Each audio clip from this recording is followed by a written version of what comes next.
Welcome back to Becoming Ultimate Masters. You ready to unlock some secrets today? Always ready for a good deep dive. Right. So today we're all about the laws in the universe Yeah. and life. Yeah, those laws, the ones that govern everything, like from the cosmos to your everyday life, And this one's for all the high schoolers and young adults out there. Because those are the ones who need it the most. I mean, yeah, I guess. Who doesn't need a little cheat sheet for a life, right? So, we're diving deep, like way deep, into this fascinating document that breaks down these laws. Laws that shape not just the universe, but also our personal journeys. Exactly. And you know what's cool? This document starts by asking this big question. What is the purpose of human existence? Because it's not just about going to school or getting a job and all that stuff. Right. So it suggests that life is actually a journey of spiritual development. Like planet Earth is this giant spiritual school where we're all learning through our experiences. What do you think? It's fascinating. What's interesting is that the document doesn't suggest that we are just here to exist, but that we are here to evolve. I like that. Cultivate inner peace, happiness, and love. And those challenges that we face, those bumps in the road? Yeah. Well, they're often signs that we're going against these universal laws, like trying to swim upstream. Oh, that's such a great way to look at it. So just like we have laws of gravity and motion in physics, there are also these underlying principles that govern our lives. But instead of just reacting to life, we can actually learn these rules of the game and make choices that work with them. Right. Think about it. Galileo and Copernicus, they revolutionized our understanding of the universe by discovering these natural laws. Yeah. And just like in science, understanding these laws can lead to some pretty amazing breakthroughs in our own lives, too. I love that. So we go from just wandering around clueless to actually understanding how things work and making life work for us. It's like leveling up, right? But how do we even begin to see these laws in action? Well, the document has this really cool exercise. Grab a pen and paper, make 4 lists. Great. List 1, what you want in life. List 2, what you already have. List 3, what's happening around you. And list 4, what's happening to you. It's like taking inventory. Right. See where you are and where you want to go. I like that. That's a great way to connect the dots between like what's actually happening in our lives and these universal laws. It helps you see those laws in action and maybe even see where you're bumping up against them. That's right. And that leads us to the heart of it, the 7 universal laws. Ooh. These are like the biggies, the fundamental principles that govern all of creation. Okay, I am ready to unlock some secrets. Hit me with that first one. All right, so the first is the law of love. Okay. And it's not just about romantic love or liking your friends. This law is saying that love is the fundamental energy behind everything that exists, like the source code of the universe. Whoa, that's powerful. So love isn't just a feeling. It's like this driving force behind creation itself. Exactly. And understanding this, truly grasping it, it can be incredibly liberating.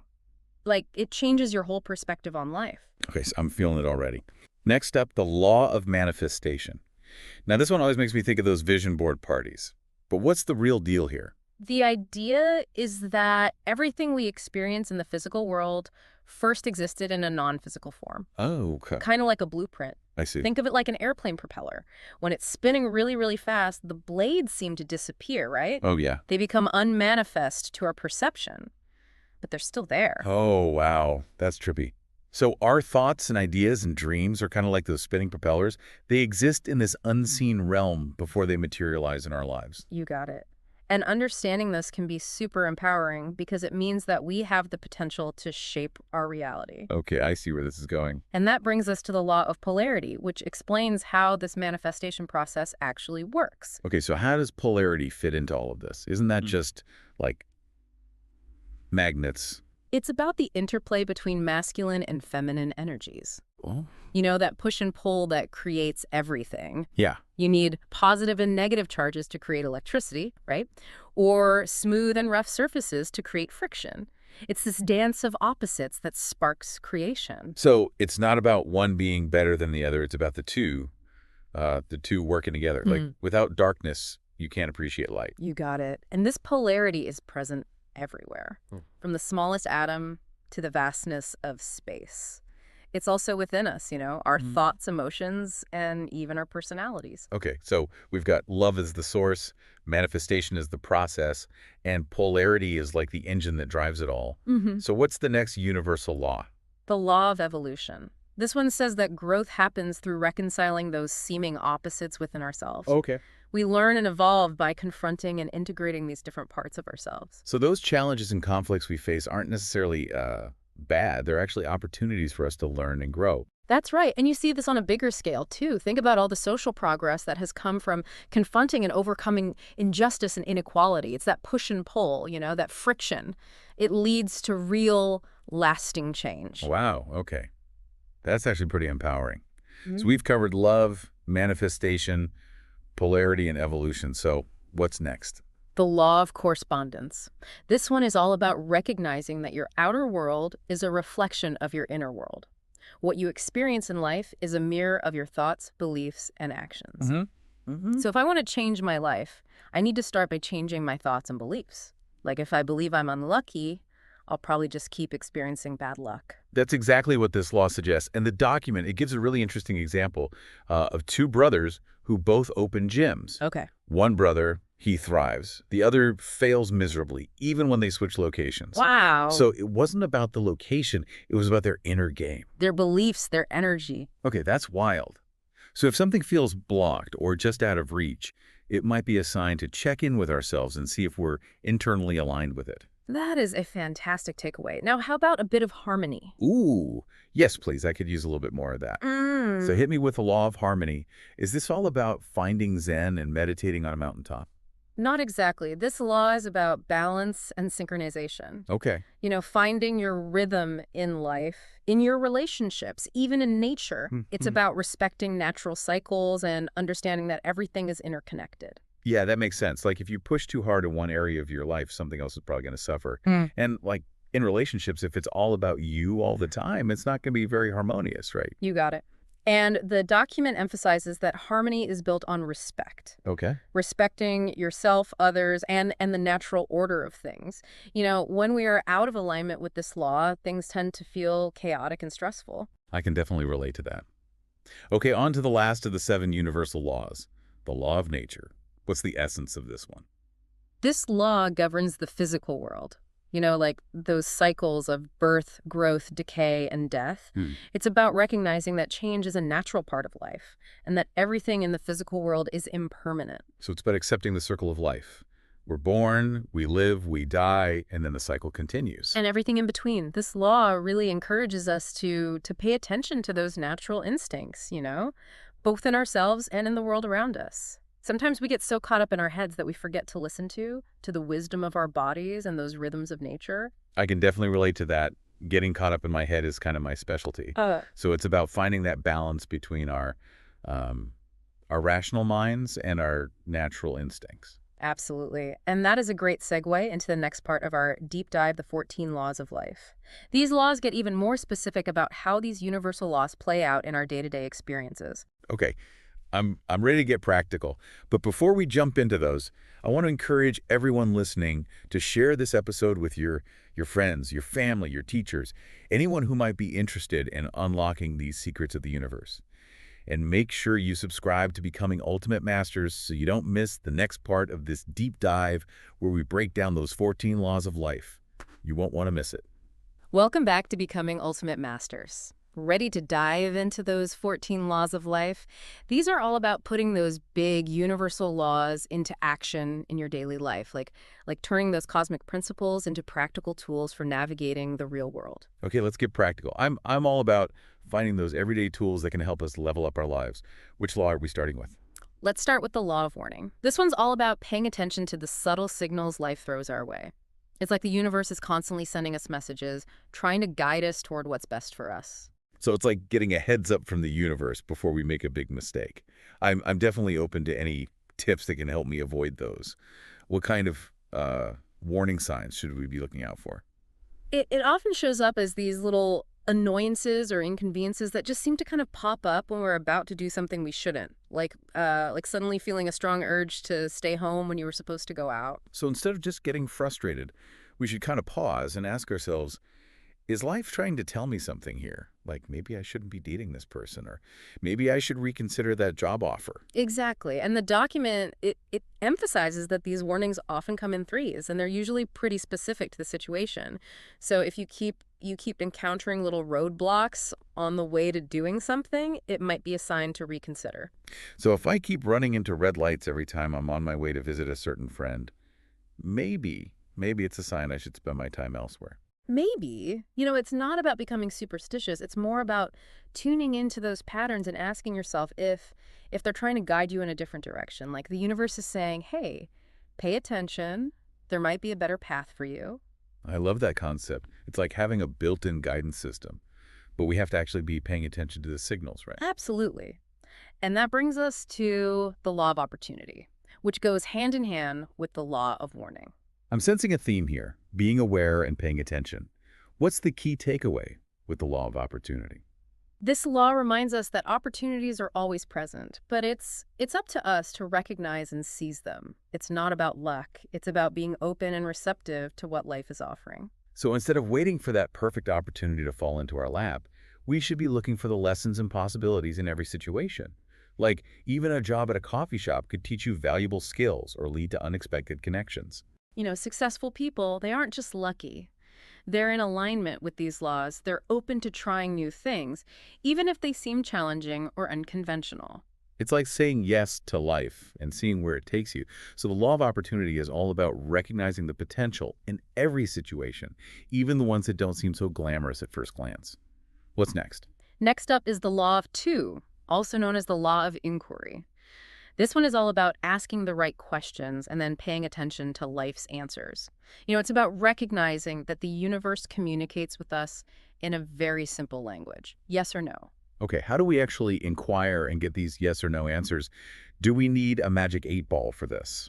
The magic is within you. It's about taking action and seeing what unfolds. The universe, it responds to our actions, not just our thoughts. So if you're wondering if you should apply for a certain college, don't just sit around thinking about it. Actually visit the campus, talk to students, imagine yourself there, and then see how it feels. That's your yes or no. Exactly. It's about putting yourself out there and seeing what resonates. And the document, it even suggests setting time frames for these inquiries. If something feels blocked now, maybe it's just not the right time. But keep checking in with yourself and with the universe. See if things shift. So no doesn't always mean never. It might just mean not right now. I like that. It takes some of the pressure off. Okay, I'm ready for the next law. What's up? The law of three, which is all about finding that sweet spot between perseverance and stubbornness. Knowing when to keep pushing and when to let go can be tricky. Oh, this is a big one for me. I can definitely get stuck in that stubborn cycle sometimes. So how do we know when we're pushing too hard versus sticking with something that's important to us? The three in this law is key.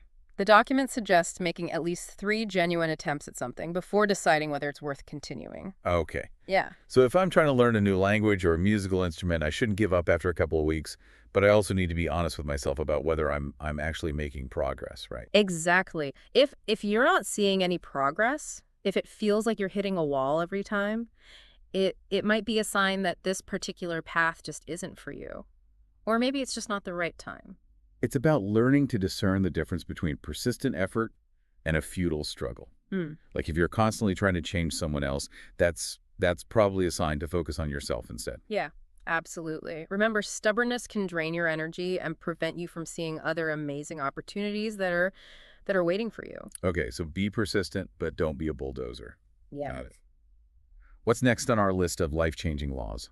Next, we have the law of communicating vessels. This one's all about understanding how energy flows between people. It's like we're all connected by these invisible channels, and energy is constantly flowing between us. Okay, I'm intrigued. Tell me more about this energy flow. Think about it like this. Energy naturally flows from areas of high concentration to areas of low concentration. It's like heat moving from a hot object to a cold one. And this applies to our emotional and mental energy, too. So if we spend time with people who are constantly negative or draining, it's like they're sucking the energy right out of us. The document actually calls these people energy vampires. You know the type. They're always complaining, gossiping, or just dumping their problems on you without taking any responsibility for themselves. Oh, I definitely know a few energy vampires. So how do we protect our energy and avoid getting sucked into that negativity vortex? It It starts with being mindful of who you surround yourself with. Choose to spend your time with people who uplift you, inspire you, and make you feel good. So instead of hanging out with the drama queens and kings, find your tribe of positive, supportive people who are on a similar wavelength. That makes total sense. Uh-huh. What else can we do? It's also about setting healthy boundaries. If someone is constantly draining your energy, it's okay to limit your time with them or to politely excuse yourself from conversations that are bringing you down. It's like putting up an energetic shield to protect your own vibe, right? I love that. And remember, self-care is crucial. Make sure you're taking time for yourself to recharge, whether that's through meditation, spending time in nature, listening to music, or doing whatever brings you joy and replenishes your energy. Okay, that's a great reminder to prioritize our own well-being. Hmm. We can't pour from an empty cup, right? What's the next law on our list? The law of cause and effect. Mhm. This one's pretty straightforward. What you sow is what you reap. It's about understanding that our actions have consequences and we're ultimately responsible for creating our own reality. Yeah, I've definitely heard this one before. It's like karma, right? What we put out into the world comes back to us. It's not always instant karma, but the idea is that everything is connected. Your thoughts, your words, your actions, they all have an impact on the world around you. So if you want to experience more positivity and abundance, you need to start by cultivating those things within yourself. So if I'm constantly complaining about how unfair life is, I'm probably going to attract more unfairness into my life. But if I focus on being grateful for what I have and helping others, I'm I'm more likely to experience kindness and generosity in return. This law really emphasizes the power of our thoughts and beliefs. What we focus on expands, so choose to focus on what you want to create, not on what you fear or dislike. Okay, I'm definitely going to be more mindful of my thoughts from now on. This is powerful stuff. What's next on our list of cosmic wisdom? The law of saturation. This one suggests that we're often most receptive to change when we've reached a point of saturation with our current circumstances. It's like when you've had enough of a bad situation and you're finally ready to make a change. So when we're fed up with how things are, that's actually a good sign. It means we're finally ready to do something different. It's like hitting rock bottom, Yeah. but instead of seeing it as a failure, you can see it as a turning point. The document calls this the beneficial saturation point, that moment when you're so tired of suffering that you're open to a new way of being. I guess it's like that saying, when the student is ready, the teacher appears. We have to be ready to receive the wisdom and the opportunities for change. And this law reminds us that suffering can actually be a catalyst for growth. We often learn the most valuable lessons through our challenges and our struggles. So instead of resisting difficult experiences, we can try to see them as opportunities to learn and evolve. Painful, but true. It's about finding the lesson in the mess and using it as fuel to create a more fulfilling life. What's next on our list of life lessons? Okay, hit me with the next law. The law of generation. This one's all about recognizing your creative power to shape your own reality. You're not just a victim of circumstance. You are an active participant in creating your experiences. This is one of my favorite laws. It's so empowering. We have way more control over our lives than we often realize. But how do we actually put this law into practice? The document, it breaks it down like this. Your conception of life, your beliefs about yourself and the world, they create your inner attitude. This attitude shapes your thoughts, your words, and your actions. And those ultimately lead to the results that you experience. It's a chain reaction. So it all starts with our mindset. If we believe we can achieve something, we're way more likely to actually achieve it. But if we're like filled with self-doubt and negativity, we're probably just going to sabotage ourselves. Exactly. It's like planting seeds. You reap what you sow. If you plant seeds of negativity, you're going to get a crop of negativity. But if you plant seeds of positivity, abundance, and joy, well, that's what will grow in your life. Okay, that's a powerful reminder to tend to our mental garden and make sure we're planting the right seeds. What's the next law? The law of compensation. This one's all about balance, specifically the balance between giving and receiving. Okay, so if I'm always giving without taking care of myself or allowing others to give back to me, that's going to create an imbalance. Exactly. This law, it emphasizes that every action, every exchange of energy creates a kind of debt that needs to be repaid.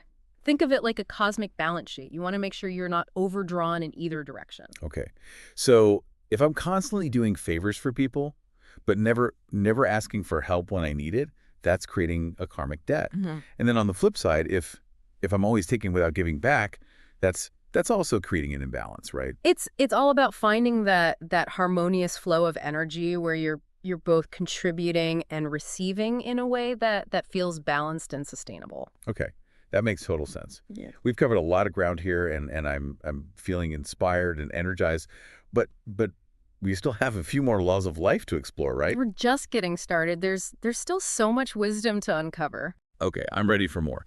But before we dive into the next batch of laws, let's give our listeners a chance to process all of this amazing information. Don't forget to share this episode with anyone who might benefit from these life-changing principles. And be sure to subscribe so you don't miss the final part of our deep dive, where we'll explore the remaining laws of life and how to put them into practice.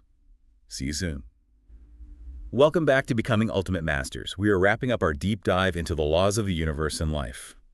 You've learned about the 7 universal laws, those big cosmic principles, and we've explored 8 of the 14 laws of life. Those are the ones all about putting those principles into action, right? Ready to unpack the remaining 6? Let's do it. These last 6 laws, they offer even more practical guidance for navigating your day-to-day life, creating that reality you desire. All right, I am ready to upgrade my life. Hit me with law number 9. Law number 9 is the law of sharing, and it's all about the power of knowledge, how we acquire it, and importantly, how we share it with others. So it's not just about hoarding information. It's about using it to empower and uplift others. Like that saying, knowledge is power, but sharing knowledge is even more powerful. This law recognizes that knowledge is a force, and it comes with a responsibility to share it wisely and ethically. The document, it even makes a distinction between sharing information from a place of ignorance versus wisdom. Okay, that's interesting. Explain that to me. What's the difference between sharing from ignorance and sharing from wisdom? Sharing from ignorance is when we give advice or information that we haven't actually embodied or experienced ourselves. We might think we know what's best, but we haven't walked the walk. So it's like those people who are always quoting self-help books but haven't actually applied those principles to their own lives. Their advice might sound good in theory, but it's not grounded in real experience. Exactly. And that kind of advice can be misleading. Sharing from wisdom, on the other hand, means only sharing information that you've personally tested and verified through your own experiences. So it's about sharing our stories, our lessons learned, and the insights we've gained through our own journeys. Like, instead of telling someone what they should do, we can share our own experiences and let them draw their own conclusions. And it's about being mindful of the timing and the other person's receptivity. People are more open to learning when they're actively seeking information or support. So no unsolicited advice. Got it. It's about respecting where people are on their own paths and offering support and guidance in a way that feels empowering, aligned. Exactly. Next up is the law of affinity, and this one is all about the power of attraction. You know that saying, birds of a feather flock together? Well, this law explains why. Okay, so this isn't about romantic attraction, right? It's about something bigger. Think of it this way. We're all constantly emitting a certain vibrational frequency based on our thoughts, emotions, and beliefs. And attracts like? So if I'm constantly focused on negativity and lack, I'm more likely to attract more of those experiences into my life. But if I focus on positivity, gratitude, and joy, I'll attract more of those things. It's like creating a magnetic field that pulls in similar energies. That's a great way to put it. This law reminds us that we have the power to create our own reality by consciously choosing our thoughts and beliefs. So instead of being a victim of my circumstances, I can actually shift my energy to attract more of what I want. I love that. It's like those vision boards. But instead of just pinning up pictures, we're actually aligning our internal world with what we want to experience in our outer world. And it highlights the importance of being mindful of who we surround ourselves with. If you want to vibrate at a higher frequency, spend time with people who uplift you, inspire you. So choose your friends wisely. Got it. What's next on our list of laws? The law of empty spaces. This one is particularly relevant for young people who are going through a lot of transitions and changes. It's about recognizing that when something leaves our lives, it creates space for something new to emerge. So instead of fearing change or clinging to what we've lost, we can embrace the emptiness and trust that something even better is on its way. Like when one door closes, another one opens. This law, it encourages us to let go of attachments and be open to those possibilities that emerge when we create space, for new experiences, new relationships, new beliefs. That's a really beautiful way to look at it. It's like those times when you're cleaning out your closet and you get rid of all the old stuff you don't wear anymore. It feels so good to create that space, and then you have room for new, amazing clothes. That's a perfect analogy. It's the same with our lives. Sometimes we need to let go of the old to make room for the new. Okay, what's next on our list? The law of option of love. This one reminds us that we always have a choice in how we respond to life's challenges. So even when things are tough, even when people are being jerks, we can choose to approach the situation with love rather than anger or resentment. It's about recognizing that love is the most powerful force in the universe. It has the power to transform even the most difficult situations. I can see how that would be a game changer. But how do we actually put this into practice? It's easy to say choose love, but it's not always so easy to actually do it, especially when you're, feeling hurt or angry. The document, it suggests asking yourself, what would love do in this situation? And then try to act from that place of love, even if it feels difficult at first. So instead of reacting defensively or lashing out, take a deep breath and try to respond with kindness, compassion, and understanding. It's about choosing the higher path, even when it's challenging. Exactly. And remember, the law of option of love isn't about being a doormat or letting people walk all over you. It's about setting healthy boundaries while still maintaining a loving and compassionate heart. Okay, that makes sense. 2 more laws to go. What's next? The law of understanding. This one suggests that true understanding is the key to transcending life's challenges and achieving lasting happiness. So it's not just about knowing information. It's about integrating that knowledge into our being and living it out in our daily lives. Like, if I understand the law of attraction, but I'm still constantly complaining and focusing on the negative, I'm not really understanding it right. This law encourages us to approach every experience as an opportunity for learning and growth. The document says that life never repeats a destiny situation that has already been understood. So once we've learned the lesson, we're free to move on to new and more expansive experiences. It's like leveling up in a video game. Once you've mastered a certain level, you can move on to the next challenge. That's a great way to think about it. And finally, we have the 14th law of life, the law of purpose. This law reminds us that we all have a unique purpose in this life, a special gift to share with the world. This is a big one. I think a lot of young people struggle with finding their purpose. Any tips on how to uncover our unique gifts and talents? The document, it encourages us to explore our passions, our interests and the things that bring us joy. It also suggests paying attention to the things that come naturally to us, those things we excel at without even trying. So if I love to write, maybe my purpose is to inspire and uplift others through my words. Or if I'm like naturally good at math, maybe I'm meant to be a scientist or an engineer. It's about tapping into your unique potential and using it to make a positive impact on the world. Wow, these 14 laws of life have been incredibly insightful. I feel like I have a whole new toolkit for navigating life's challenges and creating a more fulfilling future. Remember, these laws are meant to be studied, contemplated, and most importantly, applied. The real magic happens when you start putting them into practice in your own life. This has been an incredible journey of discovery, and I want to thank all of you amazing listeners for joining us on this deep dive into the laws of the universe and life. We hope you found this exploration as empowering and inspiring as we have. If you're looking for more guidance on how to apply these principles, check out www.ultimatemasters.org coaching or send a message to +256 771 324 119 on WhatsApp. We'd love to support you on your journey. And please share this episode with anyone who might benefit from this wisdom. The more people who understand these laws, the more we can collectively create a world of peace, harmony, and abundance. You have the power to create an extraordinary life. Believe in yourself. Go make it happen. Thanks for tuning in to Becoming Ultimate Masters. Until next time, keep learning, keep growing, and keep shining your light.